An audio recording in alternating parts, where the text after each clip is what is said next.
नमस्कार दोस्तों, वेलकम है आपका आपके अपने चैनल ITI मैकेनिकल थ्योरी पर।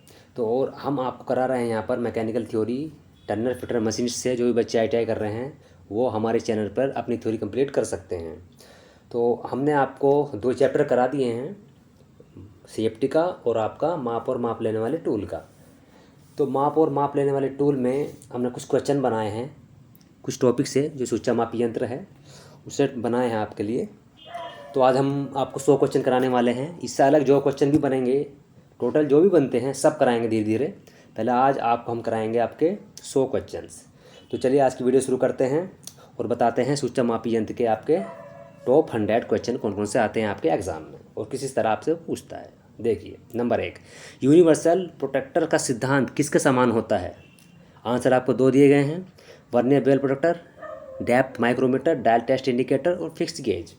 तो आपका राइट आंसर रहेगा आपका ए, वर्नियर बेवल प्रोटेक्टर।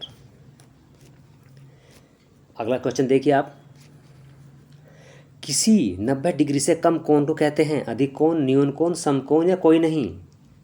क्या कहते हैं उसको? तो इसमें सही आंसर आपका रहेगा बी, न्यून कोण। अगला देखिए, चित्र में दिखाई गई वर्नियर आउटसाइड माइक्रोमीटर की रीडिंग क्या है वो बतानी है। देखो इसमें रीडिंग है आपकी बी, 12.243। अब देखिए ये आपका है, देखो 10 के बाद 10.5, 11 और फिर 12 mm तो पूरा आ रहा है आपका स्लीव पर। अब देखिए थिम्बल पर देखो 25 से नीचे एक 24 लाइन है, 24 तो 12.24 यानी 2-4 तो पूरा हो गया है। अब देखते हैं हम इसके बाद कौन सी लाइन मैच कर रही है। देखो इसने एक्स के द्वारा दिखाया 1 2 3, 3 लाइन मैच कर रही है। तो हमारा आंसर रहेगा आपका 12.243 mm। तो इस तरह हम अपने माइक्रोमीटर की रीडिंग को देखेंगे। चलिए आगे देखते हैं। नंबर 4, वर्नियर बेवल प्रोटेक्टर में 5 मिनट की लिस्ट काउंट प्राप्त करने के लिए मेन स्केल की 23 डिवीजन को विभाजित किया जाता है। किसमें? 12 भागों में, 22 में, 24 में, 25 में। तो वर्नियर स्केल के तो राइट आंसर रहेगा इसमें हमारा ए है, वर्नियर स्केल पर 12 बराबर भागों में। अब देखिए नंबर 5, सबसे छोटे साइज के इनसाइड माइक्रोमीटर की स्लीव पर किस रेंज में ग्रेजुएशन अंकित होती है? 10 mm, 12, 13, 25 mm। तो राइट आंसर हमारा इसमें सी, 13 mm। 13 mm इसमें सही आंसर है। अब देखते हैं अपना अगला question number 6, vernier height gauge के द्वारा मार्किंग करते समय कार्य को प्राय का मतलब क्या है कि वो, जैसे आप आंसर देखिए, एंगल प्लेट के द्वारा आश्रय देना, किसी अन्य वर्कपीस के द्वारा आश्रय देना, एक हाथ से पकड़ लेना या बिना आश्रय दिए जाना, पकड़ा रहना चाहिए। क्या आंसर रहेगा इसका? आंसर रहेगा ए, जैसा चित्र में दिखाया गया आपका कि एंगल प्लेट के द्वारा आश्रय दे रहा है। नंबर 7 देखिए, वर्नियर हाइट गेज का साइज किसके द्वारा निर्दिष्ट किया जाता है? बीम की चौड़ाई के, बीम की ऊंचाई के, हाइट गेज के भार या स्क्राइबर का साइज? तो हमारे इसमें आंसर रहेगा बीम। देखिए बीम दिया गया है तो बीम की ऊंचाई से इसका हम साइज लेते हैं और अधिकतर इनको जो प्रयोग करते हो 300 mm वाले प्रयोग करते हैं वर्नियर हाइट गेज को। क्वेश्चन नंबर देखिए अपना आपका 8, मैट्रिक माइक्रोमीटर में एक पूर्ण चक्कर में थिम्बल आगे बढ़ता है 0.01, 0.25, 0.50 या 1 mm। तो राइट आंसर इसमें रहेगा हमारा सी, 0.5 mm। ये हमारा राइट आंसर रहेगा इसमें। नंबर 9 देखिए आप, next question, vernier bevel protractor का लिस्ट काउंट क्या होता है? देखो इसमें लिस्ट काउंट इस तरह निकाल के दिखाया है, 5 मिनट होती है इसकी। आंसर इसमें बी है, 2 main scale division minus 1 vernier scale division. इसको हम गुना भाग करेंगे तो आपका निकल के आएगा 1/12। जो 1 डिग्री है इसको हम काट लेंगे तो 5 मिनट आ जाएगी। तो राइट आंसर हमारा इसमें B, 5 minute. Vernier bevel protractor का लिस्ट काउंट होता है आपका 5 मिनट। 10 क्वेश्चन, मीट्रिक माइक्रोमीटर की लिस्ट काउंट कितनी होती है? मीट्रिक जो mm में चेक करता है। तो राइट आंसर इसमें रहेगा आपका 0.01 mm। ये है हमारा इसमें राइट आंसर। क्वेश्चन नंबर रहेगा आपका 11, एक आउटसाइड माइक्रोमीटर में नेगेटिव एरर है, सही रीडिंग ली जा सकती है वास्तविक रीडिंग में नेगेटिव एरर को जोड़कर, वास्तविक रीडिंग में नेगेटिव एरर को घटाकर, वास्तविक रीडिंग में नेगेटिव एरर को दुगुना जोड़कर, वास्तविक रीडिंग में नेगेटिव एरर को दोगुना घटाकर, तो जो नेगेटिव होती है उसको हम प्लस कर देते हैं। राइट आंसर है आपका ए, वास्तविक रीडिंग में नेगेटिव एरर को जोड़कर। 12वां क्वेश्चन, 50 से 75 वाले आउटसाइड माइक्रोमीटर की जीरो सेटिंग क्या है? 00, 0.01, 25 50 तो आंसर है आपका 50 डी। 13वां, बाहरी व्यास की संकेंद्रता चेक करने के लिए कौन सा इंस्ट्रूमेंट प्रयोग में लाया जाता है? चित्र में क्या दिखाया जा रहा है, कौन सा लाया जा रहा है? राइट आंसर इसमें क्या रहेगा आपका? सी, डायल टेस्ट इंडिकेटर लाया जा रहा है। वर्नर नहीं, आउटसाइड माइक्रोमीटर नहीं, डायल कैलिपर नहीं, तो आंसर है सी, डायल टेस्ट इंडिकेटर। यही चित्र में दिखाया जा रहा है। किसी वर्नियर कैलिपर द्वारा ली जाने वाली न्यूनतम माप को कहते हैं? Zero reading, least count, main scale reading, वास्तविक रीडिंग से जीरो एरर घटाया हुआ। आंसर है लीस्ट काउंट। लीस्ट काउंट कहते हैं न्यूनतम माप जो ली जाती है किसी भी इंस्ट्रूमेंट से। मीट्रिक आउटसाइड माइक्रोमीटर में थ्रेडेड स्पंडल पर थ्रेड की पिच होती है 0.5, 0.25, 1 mm या 1.5 mm। राइट आंसर है हमारा ए, 0.5 mm।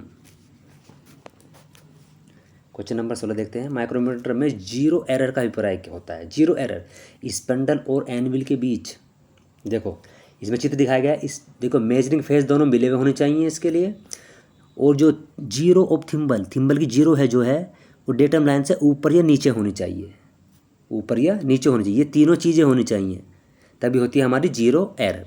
अब देखते हैं क्वेश्चन में, देखियो इसमें आपका डी में देखिए, जब मेजरिंग फेस संपर्क में हो और थिम्बल का जीरो तथा स्लेव पर डेटम लाइन पर जीरो आपस में मिलान नहीं करते, तो आंसर है ये। और जीरो एरर आपकी पॉजिटिव और निगेटिव दो प्रकार की होती है, तो राइट आंसर है आपका डी। माइक्रोमीटर में लॉक नट लगाया जाता है, क्यों लगाया जाता है? स्पंडल के मूवमेंट को कंट्रोल करने के लिए, वर्कपीस पर रीडिंग को सेट करने के बाद उसे लॉक करने के लिए, वर्कपीस को परिशुद्धता मापने के लिए, या लॉक करना तब पर यो नहीं होगा। राइट आंसर रहेगा इसमें आपका बी, वर्क पीस पर रीडिंग सेट करने के बाद उसे लॉक करने के लिए। 18 क्वेश्चन देखिए आपका, माइक्रोमीटर किस सिद्धांत पर कार्य करता है? स्क्रू, बोल्ट, स्टड, नेट और बोल्ट, क्या दिखाया जा रहा? नेट और बोल्ट। 19 क्वेश्चन देखेंगे, टेपर के कोण को परिशुद्धता में मापने के लिए निम्नलिखित में से किस इंस्ट्रूमेंट का प्रयोग किया जाता है? Bevel gauge, bevel protractor, vernier bevel protractor या टेपर गेज? तो सही आंसर इसमें क्या रहेगा आपका? क्या दिखाया जा रहा है? ये क्या है? बेवल, ये क्या है? Vernier bevel protractor. तो ये आपका राइट आंसर है। देखिए किस तरह चेक कर रहा है। 20 क्वेश्चन देखेंगे, वर्नियर कैलिपर की लिस्ट काउंट, ये तो आगे सबको मालूम ही है, 0.02 mm होती है इसकी। क्वेश्चन नंबर अगला देखेंगे 21 में क्या है? डायल टेस्ट इंडिकेटर के प्लंजर की लीनियर मोशन को पॉइंटर की रोटरी मोशन में बदलने के लिए कौन सा मैकेनिज्म प्रयोग में लाया जाता है? क्विक रिटर्न मैकेनिज्म, रैक और pinion, screw thread mechanism, hydraulic mechanism? तो राइट आंसर है हमारा बी, कौन सा है आपका? रैक और पिनियन मैकेनिज्म। क्वेश्चन देखेंगे आपका 22वां क्वेश्चन क्या कह रहा है? माइक्रोमीटर में रेचेट स्टॉप सहायक है क्या? प्रेशर को कंट्रोल करने के लिए। रेचेट ये होता है पीछे वाला, स्पंडर को लॉक करने के लिए, जीरो एरर को समायोजित करने के लिए, वर्क पीस को पकड़ने के लिए। आंसर आपका क्या रहेगा इसमें? ए, प्रेशर को कंट्रोल करने के लिए रेचेट का इस्तेमाल किया जाता है। क्वेश्चन नंबर देखेंगे 23, वर्नियर कैलिपर का लिस्ट काउंट किसके बराबर होता है? इसमें देखिए, एक मैन स्केल डिवीजन का मान माइनस एक वर्नियर स्केल डिवीजन का मान, एक, ये इसका राइट आंसर रहेगा इसमें, और पढ़ने की जरूरत ही नहीं है इसमें। 24वां देखिए, किसी माइक्रोमीटर में 0.02 mm की पॉजिटिव एरर है, लेकिन माप के बाद तो 25.41 आ रहा है, तो सही रीडिंग क्या करेंगे? इसमें हम माइनस कर देते हैं, इसको पॉजिटिव में माइनस कर देंगे, तो क्या आएगा आपको? 25.39। क्वेश्चन देखिए आप 25वां, इसमें क्या करना है? नेगेटिव एरर है। जब इसमें नेगेटिव एरर में क्या करते हैं? जोड़ देते हैं। जोड़ने के बाद क्या आएगा आपका? देखिए 40.53 में कितना जोड़ देंगे 3, तो क्या आएगा आपका? 56 हो जाएगा, तो 40.56 ये आपका सही आंसर है। किसी 50 से 75 वाले आउटसाइड माइक्रोमीटर की जीरो एरर किसके साथ चेक की जा सकती है? किसके साथ? तो राइट आंसर रहेगा इसमें सी आपका, टेस्ट पीस के साथ करते हैं भाई। सही आंसर क्या है आपका? Test piece. क्वेश्चन देखेंगे आप आपका 27, मीट्रिक आउटसाइड माइक्रोमीटर की स्लीव पर बने सबसे छोटे डिवीजन का मान होता है। सबसे छोटे डिवीजन का मान क्या होता है आपका? देखिए ये क्या है आपका? स्लीव दिखाई जा रही है, इस पर सबसे छोटे डिवीजन का मान होता है 0.5 mm, यानी 0.50 mm। Question number 28, metric outside micrometer के थिम्बल के बेवल एज पर बने एक डिवीजन का मान क्या है? देखिए थिम्बल का पहले दिखाया जा रहा है, इसका मान क्या रहेगा आपका 0.1, 0.05, 0.02 mm, 0.01 mm। तो राइट आंसर है आपका डी 0.01 mm। यदि किसी आउटसाइड माइक्रोमीटर के थिम्बल डिवीजन की जीरो ग्रेजुएशन डेटम लाइन से नीचे रह जाती है जबकि माइक्रोमीटर के मेजरिंग फेस परस्पर संपर्क में है, तब एरर है नेगेटिव, पॉजिटिव, जीरो, कोई नहीं। तो देखो तब जो पीछे रहती है तो आंसर रहेगा आपका ए नेगेटिव। और नेगेटिव में हम क्या करते हैं, जो नेगेटिव एरर होती है उसको हम प्लस करते हैं, जितनी भी आपकी एरर आएगी उसको हम जोड़ देंगे, तो आंसर रहेगा इसमें नेगेटिव। क्वेश्चन देखिए तीसरा, एक माइक्रोमीटर में थिम्बल और स्लीव की ग्रेजुएशन आउटसाइड माइक्रोमीटर की अपेक्षा विपरीत दिशा में होती है। Inside micrometer, depth micrometer, tube micrometer, flange micrometer. तो सही आंसर हमारा इसमें है बी डेप्थ माइक्रोमीटर। ये होता है जिसकी विपरीत दिशा में बनी होती है graduation. Question number 31, vernier outside micrometer की लिस्ट काउंट होती है, कितनी होती है? वर्नियर आउटसाइड माइक्रोमीटर की लिस्ट काउंट कितनी होती है आपकी? ये है आपका सी रहेगा, देखो इसमें 0.001 mm। 32 देखिए, वर्नियर हाइट गेज के किस भाग पर मैन स्केल ग्रेजुएशन बनी होती है? Main scale graduation vernier plate, beam, fine adjusting unit, base. तो किस पर होती है? बीम पर। ये हमारा सही आंसर है बीम। 33 क्वेश्चन देखेंगे, वर्नियर बेवल प्रोडक्टर के साथ माप लेते समय प्राय कौन सा भाग रेफरेंस सरफेस की तरह प्रयोग किया जाता है? Stroke, blade, dial, disc. तो सही आंसर रहेगा हमारा इसमें ए, क्या है? स्ट्रोक। देखो ये है जो रेफरेंस की तरह कार्य करता है, आपका स्ट्रोक है वो आंसर। क्वेश्चन नंबर अगला देखते हैं, वर्नियर बेवल प्रोडक्टर के किस भाग पर मैन स्केल डिवीजन बनी होती है? मैन स्केल किस पर बनी होती है आपकी? देखो कहाँ बनी हुई है? डिस्क पर होती है वो। डिस्क पर क्या बनी होती है आपकी? मैन स्केल बनी होती है। अगला क्वेश्चन देखते हैं 35, वर्नियर बेवल प्रोडक्टर के प्रत्येक वर्नियर स्केल डिवीजन का मान होता है किसका? वर्नियर स्केल का। ये है आपका वर्नियर स्केल, तो इसका मान क्या होता है? 1 डिग्री 55 मिनट, यानी कि सी आंसर है इसका। ये है आपका वर्नियर स्केल। क्वेश्चन नंबर देखेंगे आप 36, वर्नियर बेवल प्रोडक्टर के प्रत्येक, अब पूछ रहा है उसने मैन स्केल डिवीजन का मान। ये ऊपर का होता है मैन स्केल, तो मैन स्केल का क्या आंसर रहेगा आपका? 1 डिग्री। इसमें दोनों में कन्फ्यूज नहीं होना है, इसका आंसर रहेगा आपका 1 डिग्री, यानी कि ए। क्वेश्चन नंबर 37 देखिए, यूनिवर्सल बेवल प्रोडक्टर की लिस्ट काउंट क्या होती है? इसमें लिस्ट काउंट बतानी है भाई। लिस्ट काउंट क्या होती है इसकी? 0.5 मिनट, 5 मिनट। आंसर आपका B 5 minute. Vernier depth gauge की लिस्ट काउंट कितनी होती है? जो वर्नियर कैलिपर की होती है वो इसकी होती है 0.02 mm, यानी कि डी आंसर है इसमें आपका 38 का डी। 39 देखते हैं, वर्नियर डेप्थ गेज का प्रयोग किसे मापने के लिए करते हैं? किसे मापते हैं? इसका आंसर रहेगा आपका स्टेप और ब्लैंड होल की गहराई मापने के लिए हम इसका इस्तेमाल करते हैं, तो आंसर सी इसमें आंसर रहेगा आपका। क्वेश्चन नंबर देखते हैं 40, वर्नियर हाइट गेज की लिस्ट काउंट क्या होती है? वर्नियर हाइट गेज की क्या होती है? वही 0.02 mm। 41 देख लीजिए, लेइंग आउट करते समय वर्नियर हाइट गेज को प्राय प्रयोग करना चाहिए सरफेस प्लेट पर, वी ब्लॉक पर, मशीन के बेड पर, किसी भी प्लेट पर। कहाँ पर कर रहे हैं इसको प्रयोग हम? सरफेस प्लेट पर। तो राइट आंसर रहेगा आपका ए सरफेस प्लेट।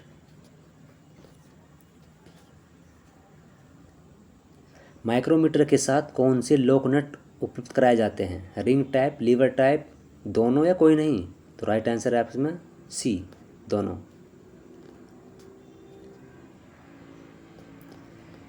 किसी सीट को उसके एज से काफ़ी दूर हटकर मोटाई चेक करने के लिए एक विशेष प्रकार का माइक्रोमीटर प्रयोग में लाया जाता है, उसका नाम क्या है? Outside micrometer, tube micrometer, rolling mill micrometer, French micrometer. तो आंसर है सी रोलिंग मिल माइक्रोमीटर, जिसे हम सीट माइक्रोमीटर भी कहते हैं। 44 का, माइक्रोमीटर को पढ़ने के लिए उसके थिम्बल के एज की परिधि को कुछ बराबर भागों में बांटा गया है। यह बराबर भाग कितने होते हैं? ये कितने होते हैं? देखो 0 से 45 तक, 45 और 5 ही बीच में, नहीं 50 हो गई। तो राइट आंसर है बी 50। एक वर्नियर कैलिपर के माइक्रोमीटर पर क्या लाभ हैं? क्या क्या लाभ हैं? देखिए, आउटसाइड मापने के लिए, इनसाइड मापने के लिए, सी गहराई मापने के लिए, या ये सभी? तो ये सभी हैं। सभी तो माप रहे हैं, राइट आंसर इज डी। चलिए देखते हैं, मुख्य पैमाने तथा वर्नियर पैमाने के डिवीजन के अंशों के अंतर पर कार्य करता है, कौन करता है? माइक्रोमीटर, कैलिपर, वर्नियर कैलिपर या साइन बार? तो सी वर्नियर कैलिपर। देखो ये वर्नियर कैलिपर ही करता है अंतर पर कार्य, तो इसमें आंसर रहेगा हमारा सी। कभी कभी वर्नियर कैलिपर गलत रीडिंग देता है, इसका कारण बताएं। इसके कारण देखिए, वर्नियर कैलिपर में जीरो एरर है, मेजरिंग फेस साफ नहीं है, रीडिंग लेते समय बहुत अधिक प्रेशर लगाना, या वर्नियर कैलिपर और वर्क पीस के तापमान में अंतर होना। तो ये भाई सभी हैं सारे ये। 47 का आंसर रहेगा ई। 48 देखिए, वर्नियर हाइट गेज के मुख्य प्रयोग हैं, मुख्य प्रयोग पूछ रहा है वो। वर्क पीस की लेइंग आउट के लिए, फिनिश किए हुए वर्क पीस की ऊंचाइयों की तुलना करने के लिए, वर्क पीस की हाइट चेक करने के लिए, ए और बी दोनों। तो इसमें देखो ए और बी आए हैं, ए और बी इसके सही आंसर हैं। 49वां, 1 माइक्रोमीटर गलत रीडिंग दे रहा है, इसके संभावित कारण क्या हैं? ये सभी इसके संभावित कारण हैं, आंसर इसमें डी रहेगा। शून्य टूटी है माइक्रोमीटर में तब भी, मेजरिंग फेस साफ नहीं है, तापमान में अंतर होना, ये सभी आंसर हैं इसके। 50वां देख लेते हैं, 50वां क्या क्वेश्चन आता है। 25 से 50 mm वाले माइक्रोमीटर की जीरो रीडिंग बताएं। देखो 25 से 50 mm वाली, अगर 0 से 25 होता तो आंसर रहता हमारा ए 00, लेकिन 25 से 50 पूछ रहा है तो आंसर रहेगा हमारा 25 mm, यानी कि डी। डी इसका है सही आंसर, 25 mm इसकी जीरो रीडिंग रहेगी। 51 देख लीजिए, डायल टेस्ट इंडिकेटर का मुख्य प्रयोग क्या होता है? फिनिश किए हुए कंपोनेंट की समांतरता चेक करने के लिए, फिनिश किए हुए कंपोनेंट की डायमेंशनों की तुलना करने के लिए, गोल कंपोनेंट्स की संकेतता चेक करने के लिए। आंसर डी सही है, सभी है भैया। क्वेश्चन नंबर अगला देखते हैं क्या है। डायल टेस्ट इंडिकेटर का प्रकार है प्लंजर टाइप, लीवर टाइप, ए और बी दोनों, इनमें से कोई नहीं। तो कौन से होते हैं? बस ये है आपका प्लंजर टाइप, ये है आपका लीवर टाइप, तो ए और बी दोनों, राइट आंसर सी। ऑप्टिकल फ्लैटों में कौन सा सिद्धांत प्रयोग में लाया जाता है? प्रकाश का परावर्तन, प्रकाश का अपवर्तन, ए बी दोनों, इनमें से कोई नहीं। तो आंसर है इसका ए, प्रकाश का परावर्तन। वर्नियर हाइट गेज का प्रयोग लेआउट कार्य के लिए किया जाता है, ठीक है, लेकिन डेटम क्या है जिसे माप को लिया जाता है, जिससे माप को लिया जाता है? डेटम क्या है आपका? सपोर्ट, वेट, बेस या कोई नहीं? तो सी है बेस, बेस है आपका डेटम। 55 का, यूनिवर्सल बेवल प्रोडक्टर में कौन सा सिद्धांत अपनाया जाता है? वर्नियर का सिद्धांत, रैक और पिनिंग सिद्धांत, माइक्रोमीटर का सिद्धांत, इनमें से कोई नहीं। तो आंसर इसमें ए, वर्नियर का सिद्धांत। 56वां देख लेते हैं, वर्नियर हाइट गेज की बेस की धातु क्या है? Cast iron, aluminium alloy, high speed steel, high carbon steel. Answer है बी, एल्यूमिनियम एलॉय का बना होता है इसका बेस। चलिए देखते हैं अगला क्वेश्चन। इनसाइड माइक्रोमीटर के साथ कौन सा अतिरिक्त पार्ट आता है? ये आपका इनसाइड माइक्रोमीटर है। देखिए इसमें क्या क्या आता है? एक्सटेंशन रोड, स्पेसिंग कॉलर, तीसरा है हैंडल। तो इसमें तीनों आ रहे हैं, तो सभी हैं, आंसर इसका है डी, सभी, ये सभी। इनसाइड माइक्रोमीटर द्वारा माप लेने वाला न्यूनतम साइज क्या है? 00, 0.01, 0.001 या 25 mm? डी आंसर है इसमें भाई, यानी कि 25 mm।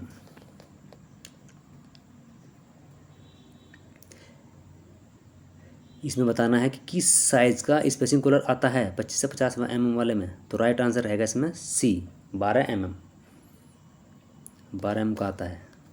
60 में देखिए, किसी इनसाइड माइक्रोमीटर की रीडिंग की परिशुद्धता किस पर निर्भर करती है? माइक्रोमीटर पर, कारीगर की शिक्षा पर, ऑपरेटर के अनुभव की अनुभूति पर, या इन सभी पर? तो सी आंसर है, ऑपरेटर के अनुभव की अनुभूति पर। 61 देखते हैं, डायल टेस्ट इंडिकेटर है क्या है? प्रत्यक्ष मापी यंत्र, अप्रत्यक्ष मापी यंत्र, मापन गेज, रीडिंग गेज। 61 का आंसर आपका बी, प्रत्यक्ष मापी यंत्र। देखिए अप्रत्यक्ष मापी। सेंसिटिव डायल टेस्ट इंडिकेटर की लिस्ट काउंट होती है, सेंसिटिव पूछ रहा है वो। तो राइट आंसर इसमें देख लिया आपका, राइट आंसर ए, 0.001 mm। अगर वो पूछेगा डायल टेस्ट इंडिकेटर बताइए तो 0.01 mm रहेगी। कौन सा भाग डायल टेस्ट इंडिकेटर को पकड़ने काम आता है? Plunger, back leg, stem, flange clamp. तो राइट आंसर रहेगा इसमें B, back leg. Lever type dial test indicator में कौन सा भाग पकड़ा जाता है? कौन सा भाग पकड़ा जाता है इसमें? इसमें राइट आंसर रहेगा आपका क्लैंप, यानी कि सी भाग पकड़ा जाता है, यानी क्लैंप इसमें पकड़ा जाता है। सी आंसर है इसका भाई। 65 देख लीजिए जी, ये इसमें है एक आंतरिक माइक्रोमीटर में कितने एक्सटेंशन रोल होते हैं? आंसर इसमें सी भाई, 4 नंबर।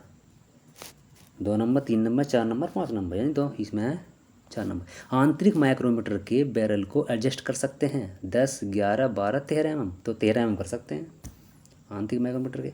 आंतरिक माइक्रोमीटर के प्रयोग से अधिकतम किस रेंज की माप ली जा सकती है? अधिकतम 12 mm, 25 mm, 38 mm, 50 mm, तो राइट आंसर इसमें आपका 50 mm की अधिकतम रेंज ली जा सकती है। आंतरिक माइक्रोमीटर का प्रयोग किस मापन में होता है? स्टेप की लंबाई, आंतरिक शोल्डर, आंतरिक विशेष, आंतरिक चौड़ी, तो राइट आंसर इसमें बी, आंतरिक शोल्डर। आंतरिक माइक्रोमीटर का प्रयोग विशेषतः, यानी कि विशेषतः किसे मापने में होता है? तो राइट आंसर इसमें रहेगा सिलेंडर बोर, जो है ए आपका। आंतरिक शोल्डर नहीं है, आंतरिक विशेष नहीं है, चौड़ी नहीं है, तो आंसर आपका ए, सिलेंडर बोर। 70 देख लेते हैं। आंतरिक माइक्रोमीटर की लिस्ट काउंट इंच में होती है। इंच में कितनी होती है आंतरिक माइक्रोमीटर की? तो वो रहेगी 0.001 इंच। 71 देख लीजिए। आंतरिक माइक्रोमीटर की बैरल एडजस्टमेंट कितनी होती है? राइट आंसर है इसमें बी, 1/2 इंच। ये इसका राइट आंसर रहेगा। आंतरिक माइक्रोमीटर की बैरल एडजस्ट कितनी होती है? 1/2 इंच। टेलीस्कोप गेज किस सेट में उपलब्ध हैं? किस सेट में हैं? ये भी कितने रहते हैं आपके? 1/2 इंच में रहते हैं, यानी कि बी इसका आपका सही आंसर रहेगा, 1/2 इंच। 73 देख लीजिए। आंतरिक माइक्रोमीटर में एक मैन स्केल विभाजन का मान कितना होता है? 0.100 इंच। यही इसका राइट आंसर है भाई, ए, यही है इसमें, और को देखने की जरूरत नहीं है। 74 देख लीजिए। टेलीस्कोप गेज का प्रयोग किसे जांचने में होता है? स्टेप की लंबाई, छिद्र का व्यास, स्लॉट रिसेस की, स्लॉट की चौड़ाई, कुछ नहीं है इसमें, बी है, छिद्र का माप और स्लॉट चेक करते हैं इससे। 75 का देख लीजिए। टेलीस्कोप गेज एक प्रकार का यंत्र है, क्या है? अप्रत्यक्ष मापी यंत्र है ये। क्या है आंसर? बी, अप्रत्यक्ष मापी यंत्र है ये। 76 का देख लीजिए। टेलीस्कोपिक गेज किस आकार में होते हैं? तो ये टी आकार में होते हैं, देखो बने हुए हैं, इसको सीधा कर देंगे तो टी बन जाएगा, तो टी आकार में होते हैं ये।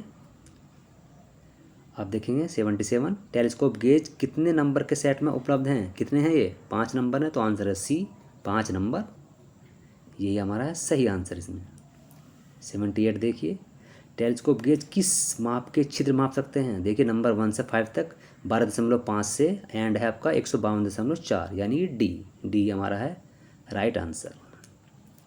अब देखिए आपका 79 क्वेश्चन देखेंगे, इसमें हो गया आपका डी आंसर। चलिए, कार्यखंड का कौन बताएं यदि स्लिप गेज की ऊंचाई इतने mm 85 mm है और कार्य प्रयोग की गए साइन बार का माप 200 mm, तो इसको हम सोल्व करेंगे तो 85/200 आएगा, तो साइन थीटा निकल जाएगा आपका 25 डिग्री आपका 9 मिनट का। साइन बार से क्या मापा जाता है? क्या मापा जाता है? कौन, लंबाई, व्यास, अतिव्यास, क्या दिखाया जा रहा है इसमें? कौन। क्या मापते हैं? कौन मापते हैं। 81 देख लीजिए। साइन बार की लंबाई किस पर आधारित है? साइन बार की लंबाई किस पर आधारित है?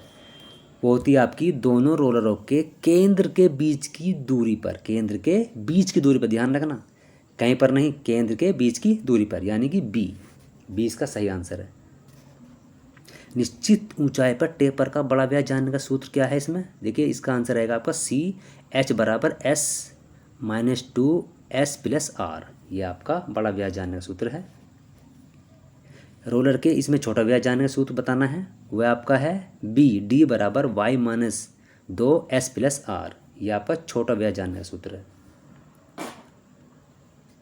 अब देखिए, रोलर के प्रयोग से टेपर का बड़ा व्यास जानने का सूत्र क्या है? इसमें आपका रहेगा answer B, T+2L × tan theta, ये tan थीटा है, ठीक है, इसका राइट आंसर रहेगा आपका बी। 85 का क्वेश्चन देख लीजिए। यहाँ पर 85, रोलर के प्रयोग से टेपर के छोटे व्यास को जानने का सूत्र ये है, लेकिन इसमें एस क्या है? एस का अर्थ क्या है? एस का अर्थ होता है पुर्जे के अंत से रोलर के केंद्र के बीच की दूरी। एस का अर्थ ये है, रहेगी सही आंसर रहेगा हमारा इसमें सी। अब देखिए वर्नियर बेवल प्रोट्रैक्टर कैसा उपकरण है? कैसा उपकरण है? ये होता है आपका, क्या करता है? ये प्रत्यक्ष मापता है। प्रत्यक्ष और कोण मापता है, तो यानी प्रत्यक्ष पढ़ने कोण माप उपकरण, यानी कि सी इसका सही आंसर है। रेखीय नहीं है, कौन सा है वो? कोण मापता है, लेकिन प्रत्यक्ष मापता है। कितने डिग्री का हो? 10 डिग्री, 20 डिग्री, 30 डिग्री, जो भी हो प्रत्यक्ष बताता है। तो ये हमारा आंसर है सी। बेवल चांदा किस से क्रमांक किया है? किसे क्रमांक होता है? 0 से 90, 0 से 180, 90 से 180, 0 से 360। तो सही आंसर है इसमें हमारा बी, 0 डिग्री से 180 डिग्री तक ये क्रमांक होता है भाई आपका बेवल चांदा। 88 देखते हैं, 88। वर्नियर कैलिपर द्वारा माप लेने से पहले क्या ज्ञात करना चाहिए? क्या ज्ञात करते हैं सबसे पहले इसका? सबसे पहले हम उसकी लिस्ट काउंट ज्ञात करते हैं कि वो सबसे कम कितना चेक कर रहा है। तो राइट आंसर इसमें रहेगा हमारा डी, लिस्ट काउंट। और कुछ नहीं देखते, सबसे पहले उसकी हम लिस्ट काउंट चेक करेंगे, कोई सा भी इंस्ट्रूमेंट हो, कि हम उससे कितना माप सकते हैं। तो राइट आंसर इसमें है डी। वर्नियर बेवल प्रोट्रैक्टर से कोण मापते समय कौन सा भाग कार्य के संपर्क में आता है? कौन सा आता है आपका? देखो ये है ब्लेड, तो कौन सा संपर्क में आ रहा है आपका? ब्लेड। देख के हमारा आसान से हम याद कर सकते हैं कि हाँ भाई यहाँ पर ब्लेड संपर्क में आ रहा है। तो राइट आंसर है हमारा डी। वर्नियर बेवल प्रोट्रैक्टर में किस भाग पर विभाजन करते हैं? किस पर करते हैं विभाजन? देखो कहाँ पर हो रहा है? डिस पर हो रहा है आपका विभाजन। बटा हुआ है ना, 1 डिग्री 2 डिग्री, तो वो होता है डिस पर। वर्नियर बेवल प्रोट्रैक्टर में कौन सा भाग 360 डिग्री घूम सकता है? कौन सा भाग घूमता है? डायल। डायल घूमता है, तो राइट आंसर रहेगा इसमें बी। बी हमारा है सही आंसर। 92 देख लेते हैं, ये है आपका 92। वर्नियर बेवल प्रोट्रैक्टर के कौन से भाग में समांतर ग्रूव होता है? समांतर ग्रूव किस में होता है? वो होता है आपके ब्लेड में, तभी तो आगे आगे पीछे ब्लेड चलता है। तो स्टॉक, डिस्क, डायल, ब्लेड, तो राइट आंसर रहेगा ब्लेड, यानी डी। डिस पर विभाजन को क्या कहते हैं? डिस पर, जो डिस पर विभाजन होता है उसको क्या कहते हैं हम? Main scale. क्या कहते हैं? Main scale. 94 देख लीजिए, वर्नियर बेवल प्रोट्रैक्टर का एक्यूट एंगल और ऑब्ट्यूस एंगल कितना होता है वो बताना है। तो इसमें 94 में रहेगा आपका, देखो लेस देन 90 डिग्री और मोर देन 90 डिग्री, यानी कि एक्यूट एंगल लेस देन और अब्यूट एंगल रहेगा मोर देन। ठीक है। 95, वर्नियर बेवल प्रोट्रैक्टर में आप रीडिंग कैसे पढ़ेंगे? मैन स्केल और वर्नियर स्केल क्लॉकवाइज दिशा में? नहीं, राइट आंसर इसमें रहेगा आपका बी है, यानी कि मैन स्केल क्लॉकवाइज चलेगा दिशा में रहेगा और वर्नियर स्केल एंटी क्लॉकवाइज दिशा में। तो सही आंसर रहेगा इसमें बी, ये ध्यान रखना हमेशा। वर्नियर बेवल प्रोट्रैक्टर में रीडिंग कैसे लेते हैं? मैन स्केल क्लॉकवाइज और वर्नियर स्केल एंटी क्लॉकवाइज दिशा में चलाते हैं। 96 देखेंगे, बेवल प्रोट्रैक्टर की शुद्धता होती है, क्या होती है इसकी? इसकी होती है ±1 डिग्री। ध्यान रखना, क्या है राइट आंसर इसमें? ए है इसका, ±1 डिग्री होती है इसकी। किन्हीं क्वेश्चनों में 1 डिग्री दिखा रखी है। साइन बार का प्रयोग किस पर निर्भर है? किस पर? देखो त्रिकोणमिति पर है, तो राइट आंसर किसका क्या रहेगा इसमें? आपका त्रिकोणमिति। पाइथागोरस नहीं, स्लाइडिंग नहीं, रिंगिंग नहीं, तो राइट आंसर है इसमें ए, त्रिकोणमिति। साइन बार किस धातु की बनी होती है? निकल steel, tool steel, high carbon steel, किसकी? या क्रोम स्टील की? स्टेबलाइज क्रोम स्टील की। राइट आंसर इसमें डी, इसी की बनी होती है भाई साइन बार आपकी। इसमें होल भी होते हैं, 4 से 5 होल होते हैं, किसी में 3 भी हैं। वर्नियर बेवल प्रोट्रैक्टर के ब्लेड के सिरे एंगल पर बने होते हैं। देखो इस पर सिरे दिखाए जा रहे हैं, 45 डिग्री और 60 डिग्री है, जो उनसे भी आंसर लगा देंगे, यानी 45 60, यानी कि सी हमारा है सही आंसर। 45 डिग्री पर और 60 डिग्री पर इसके सिरे के एंगल बने होते हैं। 100 क्वेश्चन, वर्नियर हाइट गेज नीचे वाली सतह से किसकी सहायता से मापने के लिए प्रयोग होता है? राइट आंसर इसमें रहेगा आपका ऑफसेट स्क्राइबर, वो नीचे की सतह से माप लेता है। तो ये हमारे हो गए आपके 100 क्वेश्चंस, ये इसमें आंसर है। तो हम क्या करते हैं, इसके बाद आपको और जो 100 क्वेश्चन है वो कराएंगे। पहले आप इसको अच्छे से देखिए, इसके बाद हम आपको जो भी क्वेश्चन इसमें बनते हैं वो आपको कराते रहेंगे।